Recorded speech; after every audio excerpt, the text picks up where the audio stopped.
Welcome back नाजरीन। अब आप खुद फैसला करें कि इस हमारी जो धरती माँ है उसके अंदर हम सब इतने करप्ट क्यों हैं। हमारे टीचर कौन है, हमारे उस्ताद कौन है, हमने किसको अपना आइडल बनाया हुआ है, हम कौन सी मॉरल करप्शन के अंदर। ये सवाल आप अपने आप से पूछो, क्योंकि हम तो अपने आप से सवाल रोज पूछते हैं और रोज जब पूछते हैं तो रोज अपना आइडल भी चेंज करने पड़ते हैं, रोज अपनी चॉइसेस भी चेंज करनी पड़ती हैं।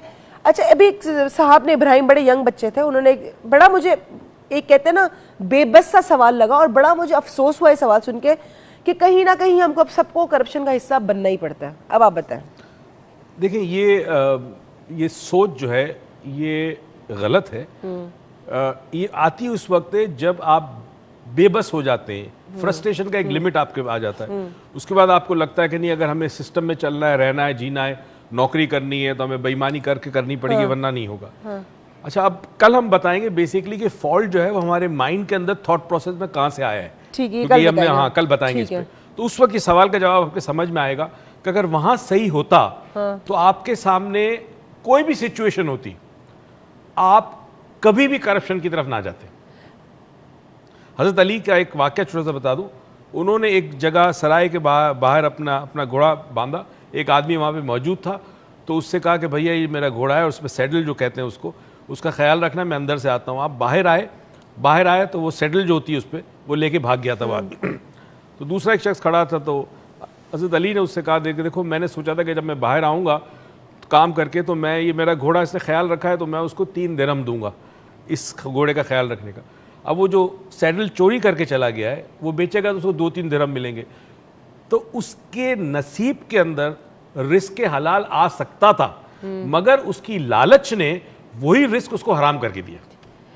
हलाल हराम, अच्छा बुरा, ये हम सब अपने हाथ में, क्या चीज़ हमें अपनानी है क्या नहीं अपनानी है। कोई आपको घर पे आके फोर्स नहीं करता, आपको कोई ये नहीं कहता कि जी चलो। आपकी खुद की लालच होती है, आपकी खुद की डर होता है, आपका खुद का कोई ना कोई मफाद होता है कि आप कहते हैं कि यार पर्ची की ज़रा जॉब ले लूँ, यार छोड़ो एक पासपोर्ट ही तो बनाना था, कॉल करा लेता हूँ, अरे क्या हो गया एक मैंने जी सिग्नल तोड़ दिया। तो ये सारे हमारे अपने डिसीजन होते हैं। शैतान तो वसवसा करता है और वो करेगा। Choice is always in your hand. आप बेबस नहीं, अगर आप बेबस है तो आप अशरफुल मखलूकात नहीं है, अगर आप अशरफुल मखलूकात हैं तो आप बेबस नहीं। Decision is always in your hand.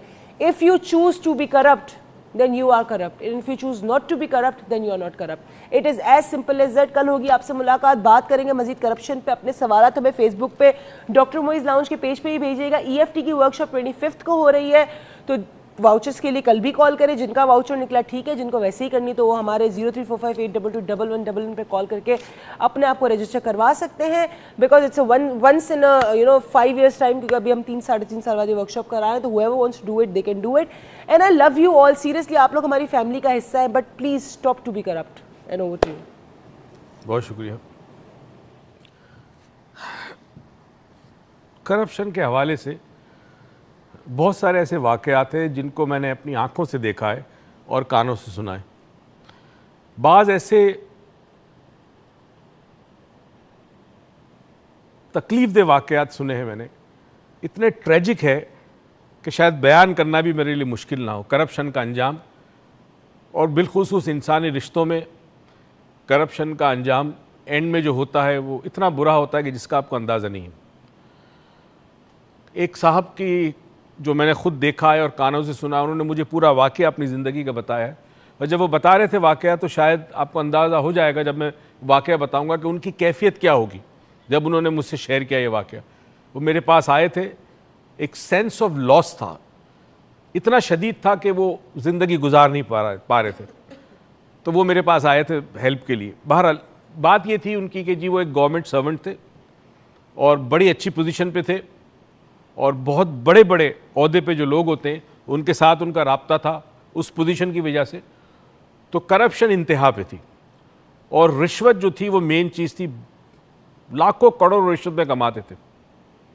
उनकी वालदा गांव में रहती थी और वो हर महीने अपनी माँ को चीज़ें भेजते, तो उसकी माँ वापस भेज देती है कहकर कि पता नहीं पुत्र क्या बात है, जो चीज़ तू भेजता है उसमें से बदबू आती है। उस बूढ़ी माँ को कुछ भी नहीं पता कि उसके बेटा कितनी बड़ी पोजीशन में, कितनी रिश्वत, कुछ भी नहीं पता।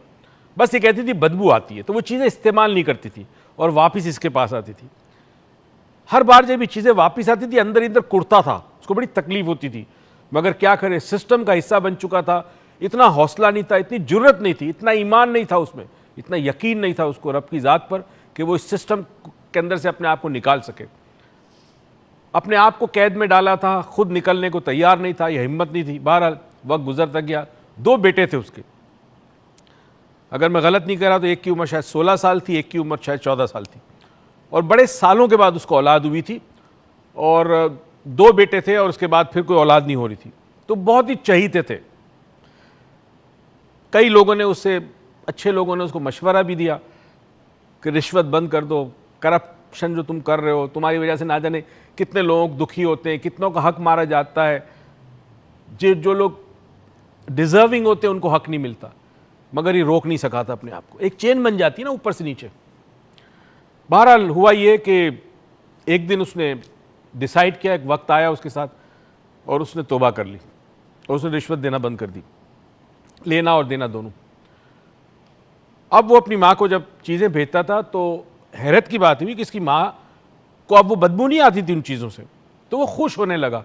मगर वो एक चीज़ भूल गया कि जो बीज उसने बोया था बरसों पहले, उसका उसे अभी भी फल काटना था। कुछ दिन गुजरे, पहला इम्तिहान उसके ऊपर यह आया कि उसका जो बड़ा बेटा था उसकी अचानक डेथ हो गई। डॉक्टर्स को पता ही नहीं चला कि वो कैसे, क्या बीमारी थी और क्यों हुआ, बस डेथ हो गई उसकी।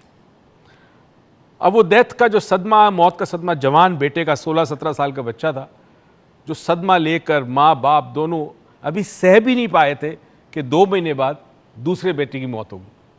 और दूसरे बेटे की मौत मेरे ख्याल में एक्सीडेंट में हुई थी। अब ये शैटर्ड हो गई पूरी फैमिली। अल्लाह ने बरसों के बाद उनको औलाद दी थी और वो औलाद चली गई, और ये शख्स के पैरों तले ज़मीन निकल गई। उसे समझ ही नहीं आया कि वो क्या करे।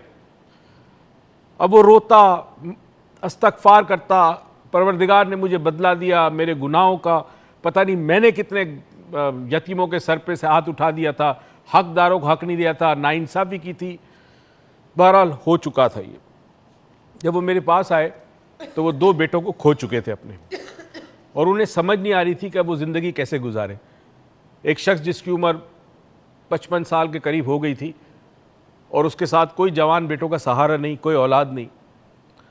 जब मैंने ये बातें उनके साथ सुनी और उसके बाद मैंने उनसे कहा, मैंने कहा आप एक काम कीजिए, जो बीज आपने बोया था वो फल आपको काटना था। कुछ लोग इस दुनिया में काटते, कुछ आखिरत में काटते। चले आपने इस दुनिया में काट दिया, अल्लाह ताला आपके गुनाहों को माफ़ करे, आपकी तौबा कबूल करे। अब एक काम कीजिएगा, और काम ये कीजिएगा, अब ज़िंदगी भर आप एक अहद करें कि अगर आपके अतराफ़ में ऐसे लोग हैं जो रिश्वत में या करप्शन में मुलविस हों, तो आप कोशिश करेंगे कि उनकी इस्लाह कर सकें। ये कमिटमेंट कर दें। अब मुझे नहीं पता आप कितने लोगों की इस्लाह कर सकेंगे, मुझे नहीं पता कितने लोग रिश्वत लेना बंद कर देंगे, कितने लोग करप्शन से बाज आएंगे, मुझे नहीं पता। मगर आपकी कोशिश, आपकी काविश ही काफ़ी है। रिजल्ट मेरे और आपके हाथ में नहीं, रिजल्ट रब के हाथ में। मेरा और आपका काम जो है वो कोशिश करना। जैसे एक किसान का काम जो है वो ज़मीन को खोदना, बीज डालना, बंद करना, पानी देना, फल देना रब का काम है। तो मैं और आप सिर्फ इतनी कोशिश करें कि हम अपने तौर पर करप्शन के खिलाफ जो कुछ कर सकते हैं, इस तरह के किसी को तकलीफ ना पहुंचे, ज़रूर करें। इस दुआ और उम्मीद के साथ कि परवरदिगार आपको ज़िंदगी में बेताशा खुशियाँ दे, तौफीक दे के खुशियाँ दूसरों में बांटे। पाकिस्तान पाइंदाबाद।